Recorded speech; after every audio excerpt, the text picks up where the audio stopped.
Hi guys, thanks for tuning into this episode of the McKeegan Times. We have an awesome guest on this episode. We have Aggie Dent. Aggie is a senior at New York University who's majoring in sports management. Aggie has a passion for sport. Aggie has worked for some of the top sports brands in the world, including Formula E, FC Bayern Munich, and the Sydney Sixers. Welcome and thanks for coming on, Aggie. Awesome. Yeah. Thanks, Nick, for having me on. How's it all going over there?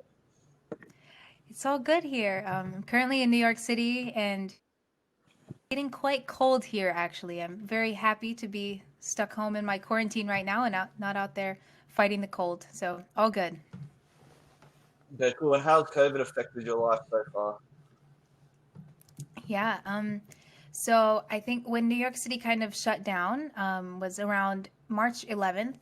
And NYU sent us home. So they said, if you can go home, then go. So I flew home probably the end of March. I stayed up here for a few more days trying to just live normally, and that wasn't really working, right? The numbers are climbing. So I flew back to Birmingham, Alabama, and I was there with my family for probably 6, 7 months, maybe. And then I flew back up for the fall semester. And then the numbers started rising again. And then I flew home for the holidays, and now I'm back doing a quarantine in New York, just trying to have a, I guess, semi-normal senior year, senior semester, I guess. So yeah, it's been a lot of time at home, which is what I wasn't expecting due to COVID. But it's nice to be home with the family sometimes as well. Sure. For the listeners, let's just jump straight into it. Who is Aggie Dent? Well, as you said, I'm a senior at NYU. I think I like to do a lot of things. So I think you mentioned my sports, my art kind of background and stuff. Decide what I wanted to do when I got to, or when I was going to college, when I was applying to colleges and things. I loved music. I still sing, and I used to do a lot of that. And then when I was applying to schools, I was like, okay, like I felt like I had to decide between music and sports, which now I realize is not the case. I can definitely do both. But yeah, so when I was applying to schools, I was just so interested in so many different things. But I landed on sports because of living in New York City. Why would you not want to live in New York City? And just the opportunities that are here in this global sports hub of New York just made it work. And yeah, so I think I do lots of weird things and I have fun with it. So I do sports things. I host a podcast. I'm working and doing research, as you said, for the Sydney Sixers. I've worked for FC Bayern for a while. And then I also display my art on art exhibits around New York. I still sing a little bit, but not so much. Kind of left that one behind a little bit. Maybe we'll pick it up sometime soon in this quarantine. But yeah, I think I want to know and do everything that I can because I don't know. I love meeting people and getting to know how to do new things and new experiences. That's sensational, great insights. Tell me about your family heritage and growing up in Alabama, Sweet Home, Alabama. Yeah. So born and raised in Birmingham, Alabama. I have a mom and dad and a sister that I live with, and my so I guess my ethnicity. My mom's side is from Alabama. Their ancestors are from Germany and Austria, and then my dad, his mom is my grandmother. She's from Taiwan. So Taiwanese American, I guess, American Taiwanese, and yeah, it's so cool. I always ask my grandma fun questions where she grew up and stuff because she met my grandpa while my grandpa was in the United States Air Force stationed in Taiwan. So they met, they came back to the U.S. and got married and lived here. But yeah, I love asking her about all of her Taiwanese memories and stuff from when she was a kid over there. But yeah, growing up in Birmingham was awesome. Lots of high school football games. American football is huge in Alabama. Grew up going to a lot of games, whether it was in high school or college level. But it was very different, I think, when I decided to go to New York City after leaving Birmingham, and it's not super common, I guess, for people to leave Alabama to move to New York, and that was definitely what I wanted to do. So it was, I guess, it was kind of hard to convince people and have them understand what I wanted and what I needed to do. But I'm super happy that I have done that and made that change. It was hard at first. I wasn't used to the hustle and bustle of the city, but yeah, I mean, it's been awesome, and I'm super glad that I had the upbringing and like the community and southern culture and stuff like that. But yeah, it was a hard adjustment, but I'm really happy with it, and I love going back to Birmingham to visit my family and friends as well. Phenomenal. Okay, talk to me about your sports background and your passion for it and how that's all transpired. Yeah, I guess I usually start this with when I was a kid, I couldn't decide what sport I wanted to play, so I played all the sports. I tried everything for at least one season. You name it, I probably played it, except for cricket. I know that's really popular in Australia, not so much in Birmingham, Alabama. So I didn't do cricket, but I tried everything. And then as my playing career went on, I was quitting sports because I just had this weird pain in my feet, and I couldn't figure out what it was. I had no idea, so I was like, okay, well, softball makes my feet hurt. I'll try something else. Let's try swimming. And so that made my feet hurt. I didn't know what to do. So I ended up going to all kinds of foot specialists, pain specialists around the US, in several different states, and they couldn't figure out what was wrong with my feet. Finally, I was diagnosed with a bunch of different pain disorders, I guess. I've kind of started to grow out of some of them, which is really nice, but having that foot trouble made me realize that I couldn't compete anymore. And I guess the end of my sporting career was around in high school. I ended up permanently injuring my feet when I was trying out for a majorette line. I was twirling batons because that was one of the last sports that I could try and see if it worked out for me. So yeah, I permanently broke both of my feet, which has brought on another pain, I guess, that I'm dealing with now. But yeah, so it started with me playing, and then I realized I couldn't play. So I decided to go into the business, right? And the management, media, trying to figure out all the other sides of sport that I could be involved in. And yeah, so here I am, I guess, studying sports at NYU, and I've had some really cool experiences with FC Bayern, now the Sydney Sixers, doing a bit of research there. And yeah, even building a basketball team in Flint, Michigan has been super cool as well. And now I have a sports podcast. So even though I can't play, I guess I kind of found a way around it. Yeah, that's awesome. Actually, you're starting a podcast at the end of January, I believe, or it might have already launched. You're launching AWA Road to Tokyo, where you're featuring interviews with Olympians and Paralympians on their way to compete in the Tokyo Games. Talk to me about that. Yeah, it's the podcast has grown a lot. Adventures with Aggie it's growing a lot in the last few months. So I reached out to a couple of Olympians that seemed pretty active on social media, and they had done a bunch of different other engagements and things like that. And I was like, hey, do you want to talk on my podcast? And then a few weeks later, I had 6 or 7 Olympians that were willing to speak with me, Olympians and Paralympians, excuse me. And now I'm just, I guess in those interviews, what I did was I walked through their stories. How did they start the sport that they play? Like, why swimming? How did you get into that? What are your earliest memories swimming? And then I kind of moved into more of who were your mentors along the way? Can you just kind of walk me through the highlights and maybe some of the challenges that you faced?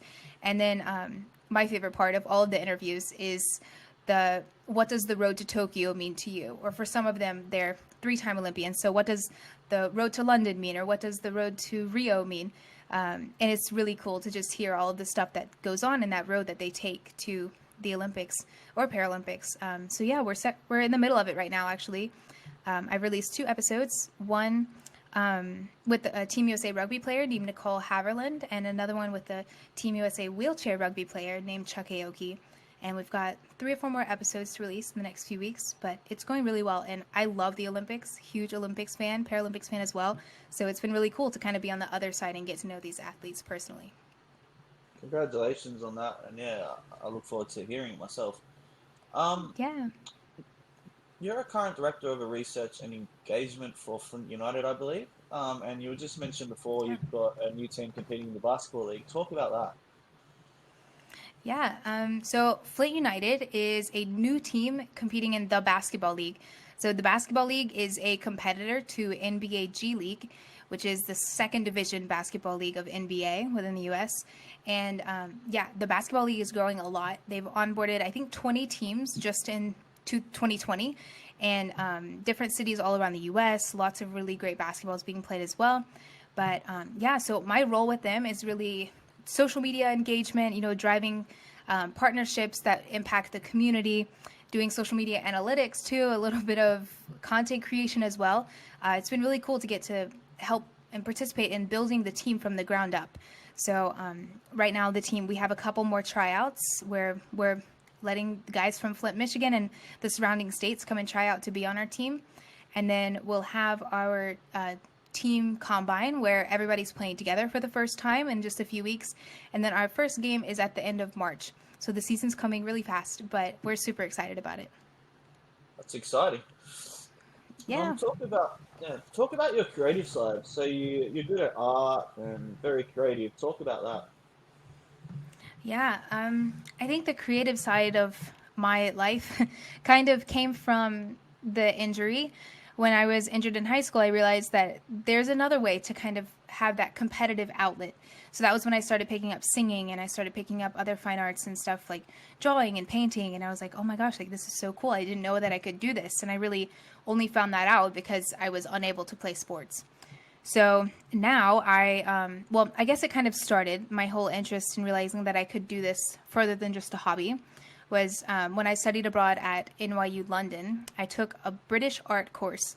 So it was all about like super fancy artists, you know, from 1700s, 1800s and stuff. So I was learning like all of this art, and I didn't think that I could replicate that, but I realized that I could make something else. So I started drawing things. I didn't know that I could really draw that well, but now I do illustrations of different, mostly athletes, really, illustrating athletes and commissioning pieces for different teams. I guess most commonly, I've produced some pieces for New Amsterdam Football Club, which is a soccer team competing in the NISA League within New York. And yeah, I just think it's so much fun. It's also kind of a stress reliever for me, whether it's painting or drawing or things like that. I think my apartment is kind of my own art gallery. I have all kinds of my paintings and stuff all over the walls. Yeah, it's been great also for quarantine purposes, you know, just getting some paints out and there goes an hour. So yeah, it's really cool to see how the hobby kind of developed into commissioning pieces for other people. And now I'm even minoring in studio art. So I have gotten some more formal training from different artists here and professors at NYU. So it's cool to see a hobby turn into something a little more real, I guess. That's really cool. Have you done much traveling internationally or domestically in the States? Yeah, I've traveled a lot in the U.S. and I didn't leave the United States until 2018. So I was 19 years old. That was the first time I left the U.S. But I actually went to Sydney, Australia, with NYU, and I was doing research there on Australian sport and comparing it to women working in sport in the U.S. And then I studied abroad in London, and while I was there, I was able to travel to, I think, 7 different countries just for the weekend, you know, to get a little bit of a taste. And Sure. yeah, other than that, I've been in the U.S. most of my life. And what was your favorite place you've been to so far internationally? Yeah, I think I love Australia. I would go back right now if I could, if the borders were open. Yeah. I really enjoyed Switzerland. I spent some time in Geneva while I was studying abroad in London, and it was just beautiful. I loved the city, the people. I don't know, the Lake Geneva is amazing, and yeah, I want to see more. I hope that I can travel more in the near future, but we'll see. Yeah, I've been to Switzerland. I love Switzerland too. It's a beautiful country. Yeah, it really is. The mountains, so nice. I love the views. And where would you recommend listeners in your country to go to? Any cities, Ooh, any states? I I love New York. I'm biased. I've lived here for 4 years now, but I love New York. There's so much to do for any kind of person, right? Like, I love being here and everything's closed because of COVID, but I can just walk around and see something that I didn't see the day before. It's amazing. I think there's always something to do here for all kinds of people. I also love San Francisco. I think San Francisco is amazing. It's a very unique city just because of all the hills and the movies that are filmed there as well. There's always a movie site to see in San Francisco. Same with New York. But yeah, I think the San Francisco and like the surrounding area is really interesting because you can go to the forest, you can go on a hike, and then you can go right downtown and you feel like you're in the middle of a huge city, which you are, but it has the nature side of things and also like the super urban feel. So I don't know. I think New York and San Francisco are probably my favorite places, and I would suggest everybody go there. It's great feedback. Not getting too Yeah. political, but obviously with all the changes happening, where do you see the United States generally positioned for the future? Yeah, I think if anything, I see more unity coming. I think there's been a lot of divide in so many things within the last year, whether it's in politics or social injustice issues and stuff. But I think right now the government has even like just with the inauguration yesterday, we've seen that everyone, regardless of their political party or any kind of background, religion, whatever it is, they want to be unified, and I hope that it happens. I think we have enough leadership now that it will. It will be more of a focus. I'm not sure how successful it can be and how fast it can happen. I would love for it to be soon. But yeah, I think unity and equality is going to be a huge push, even with new President Biden's all of his new kinds of things that he's changing just within the last 24 hours. That's a huge focus of his. So I hope we can all kind of get on the same side of any kind of general issue that's happened in the last few months. But yeah, unity, there's a lot of hope too, I think, even when it's related to COVID and other issues. But yeah, unity, equality, hope.